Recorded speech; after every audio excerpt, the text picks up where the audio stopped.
Hello, good night, everyone. This is Jeffrey Walton from the International College of the Cayman Islands.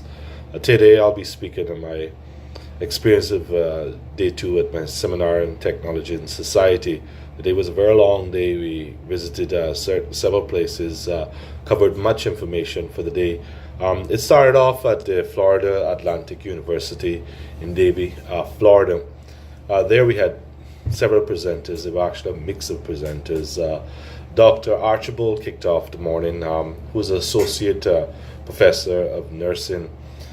She spoke about the healthcare amongst Afro-Caribbean population living within South Florida.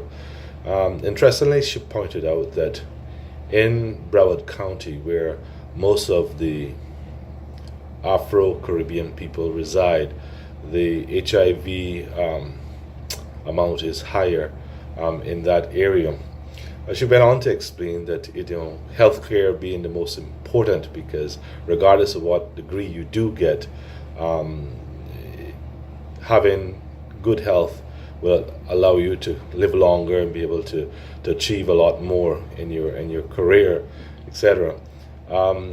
She went on to explain that since 1981, there have been many strives in advanced technology in controlling the HIV positives amongst the population in the US and around the world.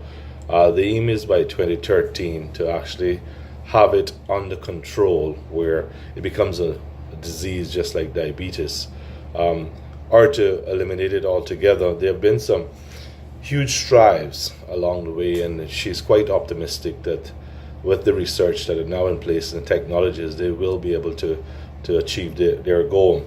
The next speaker of the day was Mr. Portland. He is actually a learning research manager. He provided an overview of technology today and where it's headed. The overview of technology in the past, 1990, the internet was a new commodity to everyone, and not everyone knew about it. It used a dial-up way of using a phone line to connect to the internet in order to be able to search the internet and browse.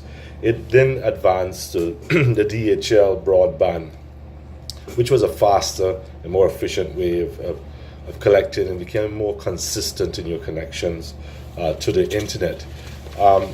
Then it moved to the World Wide Web, and used a browser to be able to look for the necessary information, be able to connect to the internet for purposes of retrieving information.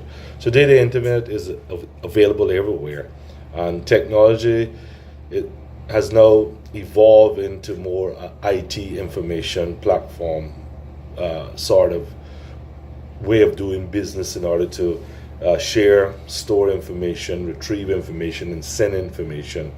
The revolutionized way to social media, as we know it, is to communicate with across the globe using Facebook, Google, Snapchats, Instagram, etc. This is the new era in technology today. It is better described as being information technology. Then we went on to the associates, a professor of management, who spoke about ethics, mostly about transnational corporations. But she first gave a definition as far as globalization is concerned, to give you an idea of where we at and where we're going with globalization. It's an integration of economies worldwide, where cross borders and sharing of ideas through trade, advanced technologies and financial flows. Corporations today have been relatively better treating third world countries and the peoples that it now works within. But in the past, there were advantages taken by the large corporations. And her idea is that there's a standardized code that is needed to become more standardized in a way that corporations act around the world, in a way that treats small countries and developing countries. And the way to go is to be able to standardize that code, make it mandatory application of the home country. For example, the U.S. having advanced legislations in ethics would be a better standard for U.S. corporations that operate around the world and be able to better govern them. We went on to Dr. Rupert Rudd, who provided an overview of financial systems in the U.S. and he explained the financial systems in several categories. He gave the 6 parts of the financial systems, the 5 core principles of technical interaction in financial systems. He explained that the financial system is a mixture of elements in the financial market that provides an opportunity to be able to engage in economic transactions locally and overseas. And I found that very much interesting because I'm actually doing my macroeconomics class now at ICCI, and it's very helpful, some of the information that was provided. We then moved on to St. Thomas University, and we spoke there with, he actually presented to us Dr. Somath, and he gave some outline of the courses that the university offers. He explained by fall 2019 they'll be building a new building, and the current student body is 520, but the aim is to double the student body around to 1,100. Interestingly, they're moving into into a very new field of study, and I found that very interesting, and most of the students, my colleagues, found it very interesting as far as cybersecurity management is concerned. And the aim is to provide a comprehensive understanding of cybersecurity and the management of cybersecurity.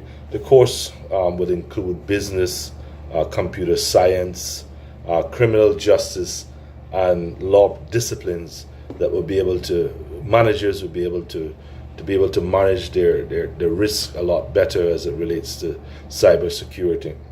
Then we moved on to Venture Cafe, and that was the last venue for the day, and it mostly dealt in virtual reality and 360 filming. I found it very interesting.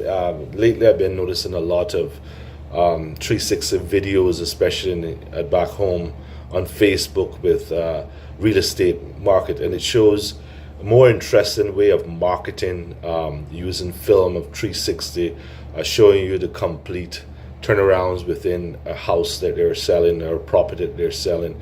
It is becoming more attractive. It's now the interim, and it is here to stay, and it's going to continue to evolve and advance and provide filmmakers with a more interesting way of capturing the public and its customers and advertising and filmmaking, etc. I want to thank you very much, and I'll be back tomorrow with day 3.